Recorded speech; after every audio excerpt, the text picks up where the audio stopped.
Cinta Amangkurat I dan Kisah Tragis Ratu Malang. Cinta Amangkurat I kepada perempuan satu ini begitu dalam. Pesonanya yang memikat hingga menyebabkan Amangkurat I rela melakukan berbagai cara demi memperistrinya.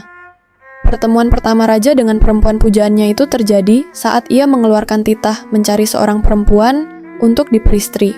Amangkurat I lalu diperkenalkan oleh Pangeran Blitar dengan Putri Kiwayah, seorang dalang wayang gedok terkemuka. Parasnya yang amat cantik langsung memikat hati sang raja. Ia pun segera mempersiapkan segala keperluan untuk mempersuntingnya. Namun sayang perempuan ini telah menikah dengan Kiai Dalem, Ki Dalang Panjang Mas, yang berprofesi sama dengan ayahnya. Ia pun sedang mengandung 2 bulan dari hasil pernikahannya itu. Meski demikian, Amangkurat I tetap bersikukuh memboyong perempuan tersebut ke istana. Raja lalu memberikan gelar Ratu Wetan kepadanya. Ratu baru ini disebut-sebut merusak rumah tangga di kerajaan. Meski tidak membuat raja melupakan istrinya yang lain, perhatiannya jadi lebih banyak dialihkan kepada istri barunya ini.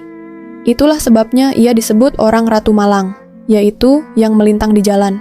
Di dalam teks Babat Tanah Jawi, saat akan memperistri Ratu Malang, Amangkurat I disebut secara paksa merebut perempuan itu dari tangan suaminya. Maka tidak heran jika ia ingin melenyapkan pria yang sangat dicintai istrinya itu. Mengetahui Kiai Dalem tewas dibunuh Amangkurat I, Ratu Malang menangis siang dan malam. Ia sangat meratapi kematian pria yang pernah jadi suaminya itu. Ia pun lalu jatuh sakit dan meninggal tidak lama kemudian. Namun raja melihat ada kejanggalan dalam kematiannya. Karena sebelum meninggal sang ratu mengeluarkan banyak cairan dari dalam tubuhnya seperti gejala keracunan. Akibat kecurigaan itu, Amangkurat I mulai berlaku liar. Thomas Stanford Raffles dalam karya fenomenalnya History of Java menggambarkan bagaimana raja amat marah kepada dayang-dayangnya.